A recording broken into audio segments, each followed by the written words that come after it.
Hello friends, आप सबों का एक नई वीडियो में स्वागत है। आज की इस वीडियो में हम हिंदी साहित्य की कुछ महत्वपूर्ण प्रश्नों को लेकर आए हैं जो बहुत ही महत्वपूर्ण है।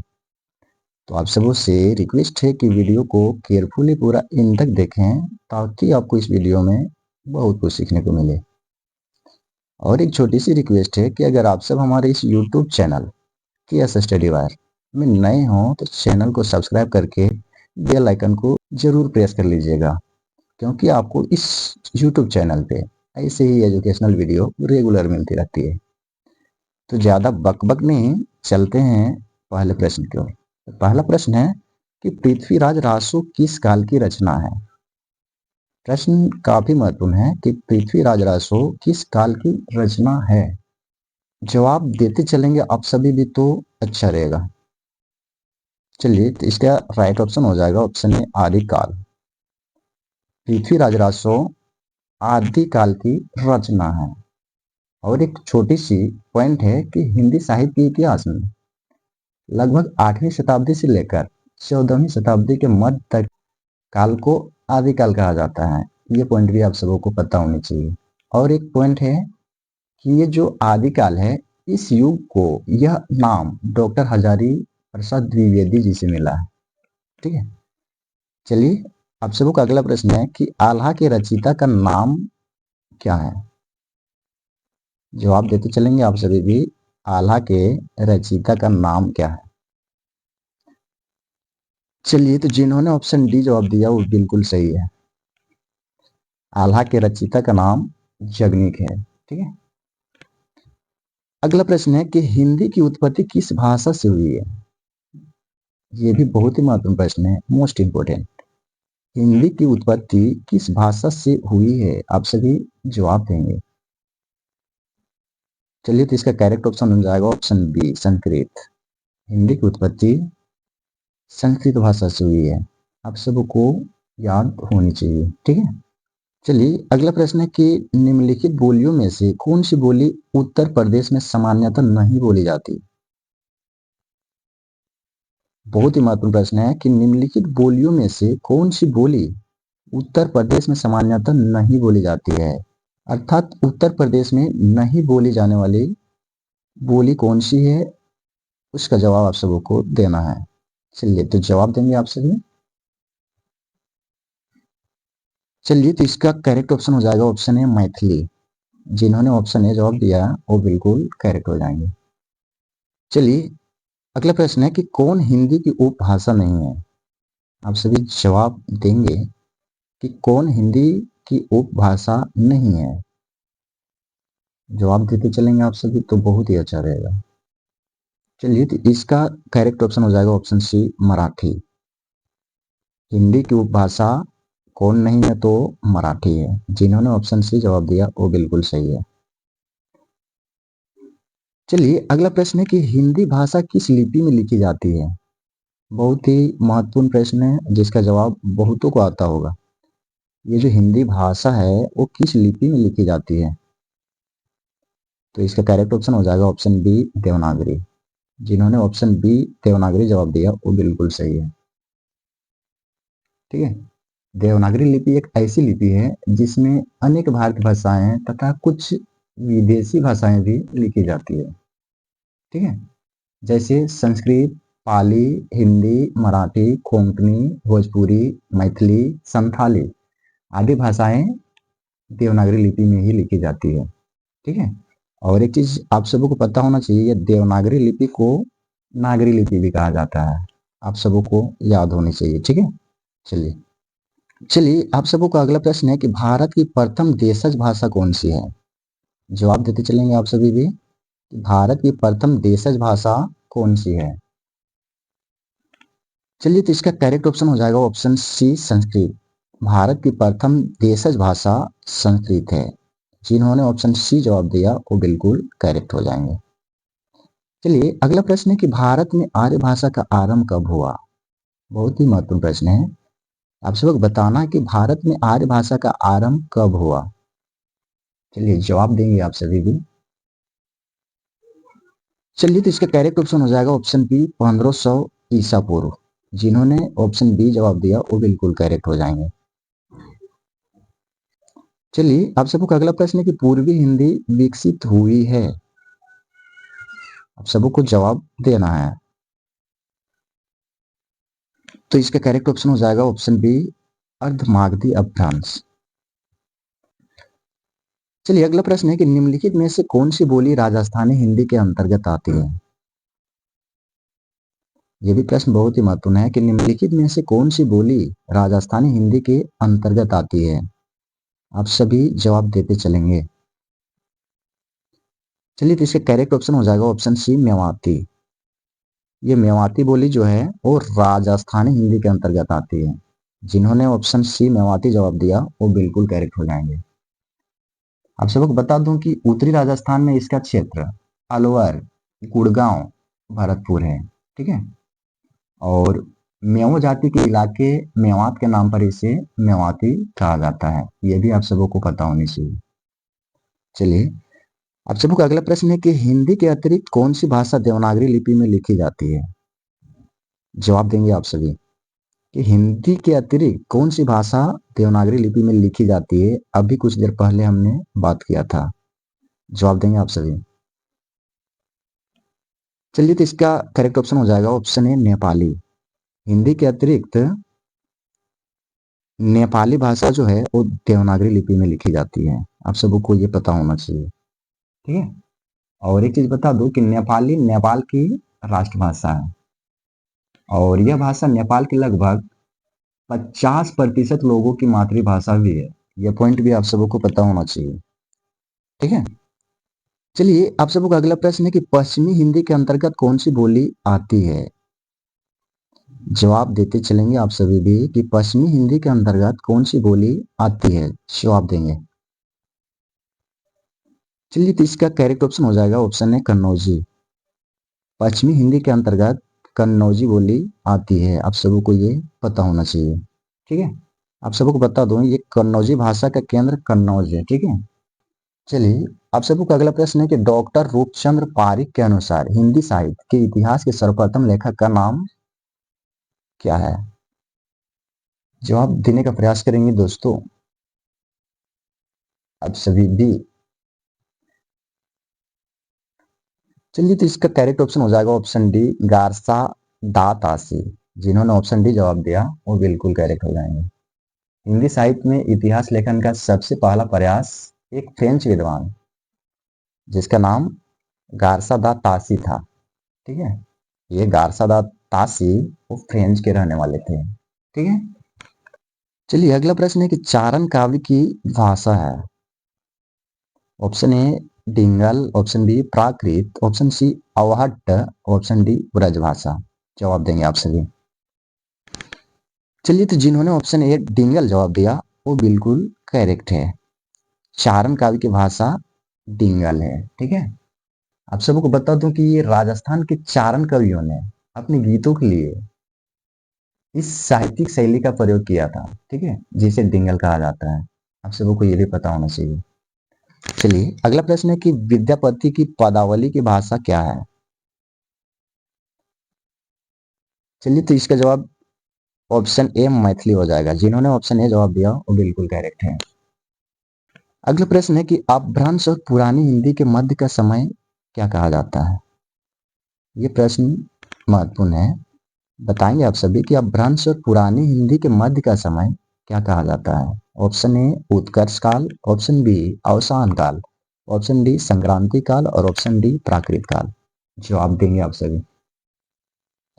चलिए तो जिन्होंने ऑप्शन सी संक्रांति काल जवाब दिया वो बिल्कुल करेक्ट हो जाएंगे। अपभ्रंश और पुरानी हिंदी के मध्य का समय संक्रांति काल कहा जाता है। ठीक है। चलिए आप सबको का अगला प्रश्न है कि ब्रजबुली नाम से किस भाषा को जाना जाता है। प्रश्न है कि ब्रजबुली नाम से किस भाषा को जाना जाता है। Option A Punjabi, option B Marathi, option C Gujarati और ऑप्शन डी पुरानी बांग्ला। चलिए जवाब देंगे। तो जिन्होंने ऑप्शन डी पुरानी बांग्ला जवाब दिया वो बिल्कुल सही है। ब्रजबुली नाम से पुरानी बांग्ला भाषा को जाना जाता है। ठीक। चलिए आप सबको का अगला प्रश्न है कि सरहपा के अन्य नाम क्या हैं। जवाब देंगे। Option A Saroj Braj, option B Rahul Braj, option C A एवं बी दोनों, ऑप्शन डी उपयुक्त में से कोई नहीं। जवाब देंगे। चलिए, तो इसका करेक्ट ऑप्शन हो जाएगा ऑप्शन सी ए एवं बी दोनों। सरहपा के अन्य नाम सरोज ब्रज भी कहा जाता है इसे, और राहुल ब्रज भी कहा जाता है, अर्थात ये दोनों ऑप्शन हमारा सही हो जाएगा। ठीक है। चलिए, अगला प्रश्न है कि हिंदी का आदि कवि किसे माना जाता है। काफी महत्वपूर्ण प्रश्न है। आप सबको बताना है कि हिंदी का आदि कवि किसे माना जाता है। चलिए, तो इसका सही जवाब हो जाएगा ऑप्शन डी पुष्पदंत। हिंदी का आदि कवि पुष्पदंत को माना जाता है। ठीक है। चलिए, अगला प्रश्न है कि खड़ी बोली का प्रथम महाकाव्य कौन सा है। ऑप्शन ए भक्ति सागर, ऑप्शन बी सुख सागर, ऑप्शन सी प्रिय प्रवास, ऑप्शन डी प्रेम सागर। जवाब देंगे आप सभी। चलिए, तो जिन्होंने ऑप्शन सी जवाब दिया वो बिल्कुल करेक्ट हो जाएगा। खड़ी बोली का प्रथम महाकाव्य कौन सा है, तो प्रिय प्रवास से। ठीक है, आप सबों को याद होनी चाहिए। अगला प्रश्न है कि निम्नलिखित में से कौन सी पश्चिमी हिंदी की बोली नहीं है। जवाब देंगे आप सभी। तो इसका सही जवाब हो जाएगा ऑप्शन डी बघेली। ये बघेली जो है वो पश्चिमी हिंदी की बोली नहीं है, आप सबों को याद होनी चाहिए। ठीक है। अगला प्रश्न है कि हिंदी भाषा के विकास का सही अनुक्रम कौन सा है। आप सबको बताना है कि हिंदी भाषा के विकास का सही अनुक्रम कौन सा है।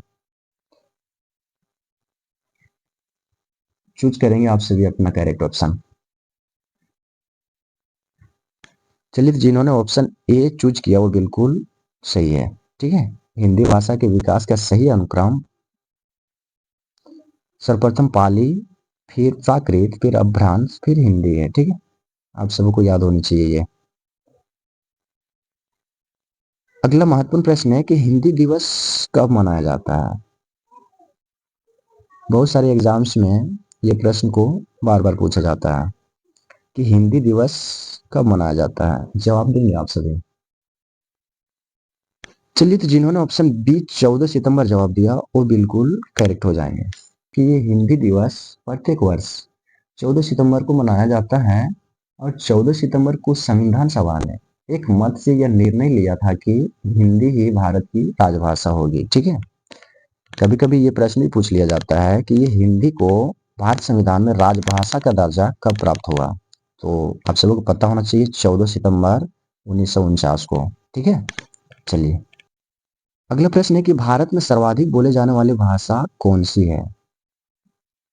बहुत ही महत्वपूर्ण प्रश्न है कि भारत में सबसे अधिक बोले जाने वाली भाषा कौन सी है। Option A Hindi, option B Sanskrit, option C Tamil, option D Urdu. चलिए, जवाब देंगे आप सभी।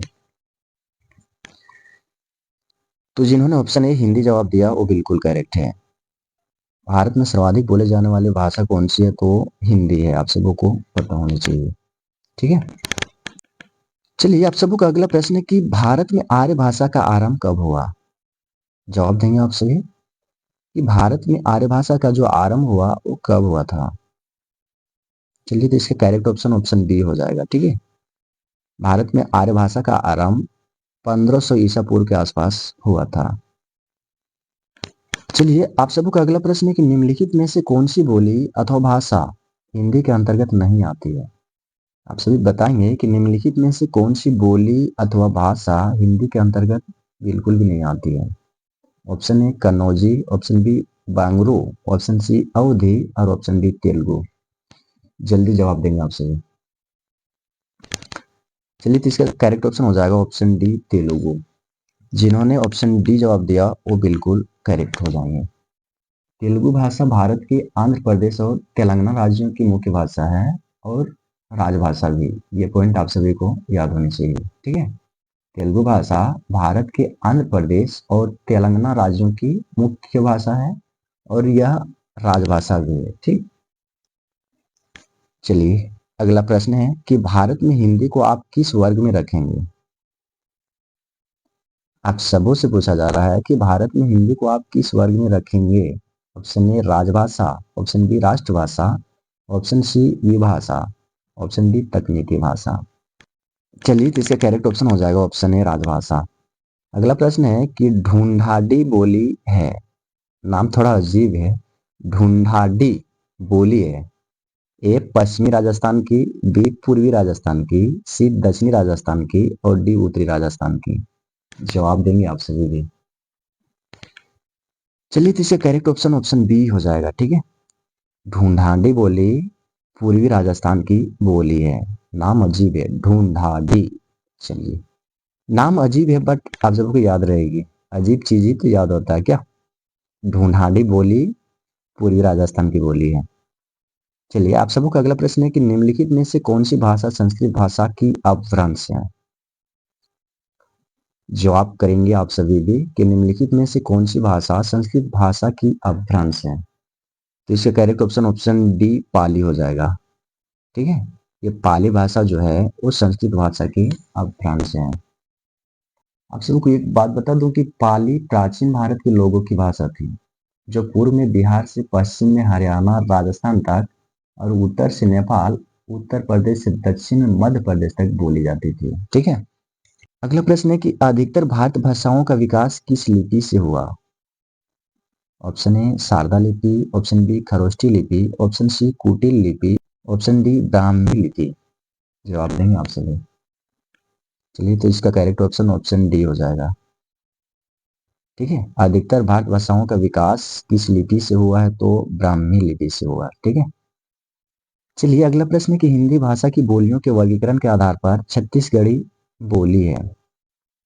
ऑप्शन ए पूर्वी हिंदी, ऑप्शन बी पश्चिमी हिंदी, ऑप्शन सी पहाड़ी हिंदी, ऑप्शन डी राजस्थानी हिंदी। आप सभी अपना जवाब चूज करेंगे। चलिए, तो जिन्होंने ऑप्शन ए चूज किया वो बिल्कुल करेक्ट है। हिंदी भाषा की बोलियों के वर्गीकरण के आधार पर छत्तीसगढ़ी पूर्वी हिंदी बोली है, ठीक है। पूर्वी हिंदी की 3 शाखाएं मानी गई है, एक बघेली, दूसरा छत्तीसगढ़ी और तीसरा अवधी। आप सबको यह भी पता होना चाहिए। अगला प्रश्न है कि ब्रज भाषा है पूर्वी हिंदी, पश्चिमी हिंदी, बिहारी हिंदी, पहाड़ी हिंदी। जवाब देंगे आप सभी।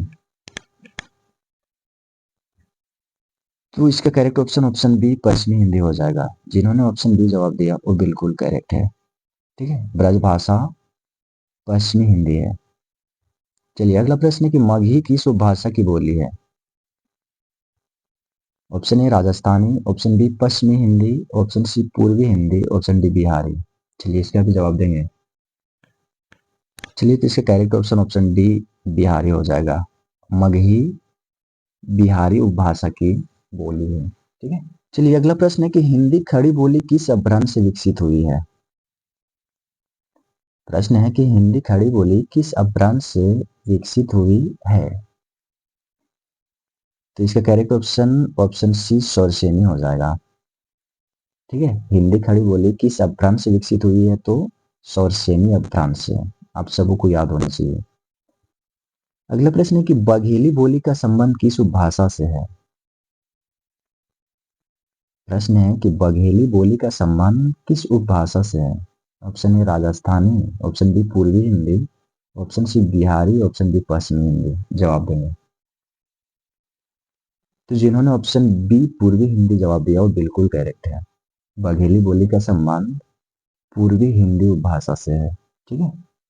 अगला प्रश्न है कि विकास की दृष्टि से प्राकृत की पूर्वकालीन अवस्था का नाम क्या है। Option A Pali, option B Sanskrit, option C Hindi और ऑप्शन डी अवहट्ट। चलिए, जवाब देंगे। तो जिन्होंने ऑप्शन ए पाली जवाब दिया वो बिल्कुल करेक्ट है।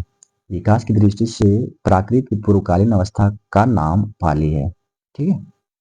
चलिए, अगला प्रश्न है कि पश्चिमी हिंदी की 2 बोलियों का सही युग्म क्या है। Option A Kannauji Awadhi, option B Braj Bagheli, option C Chhattisgarhi Bangru और ऑप्शन डी खड़ी बोली बुंदेली। जवाब देंगे। चलिए, तो जिन्होंने ऑप्शन ए जवाब दिया वो बिल्कुल करेक्ट है। पश्चिमी हिंदी की 2 बोलियों का सही युग्म कन्नौजी अवधी है, ठीक है। चलिए, तो आज की इस वीडियो में बस इतना ही। आशा करते हैं आप सबको को यह वीडियो पसंद आई होगी। अगर आप सबको को यह वीडियो पसंद आई हो तो वीडियो को लाइक और शेयर करें, और अगर हमारे इस यूट्यूब चैनल के एस स्टडी वार में नए विजिट कर रहे हों तो चैनल को सब्सक्राइब करके बेल आइकन को ज़रूर प्रेस कर लें, क्योंकि आप सबों को इस यूट्यूब चैनल पे ऐसे ही एजुकेशनल वीडियो रेगुलर मिलती रहती है। ठीक है, इसलिए आप सभी चैनल पे जुड़े रहें। Thanks for watching. Thank you. Best of luck.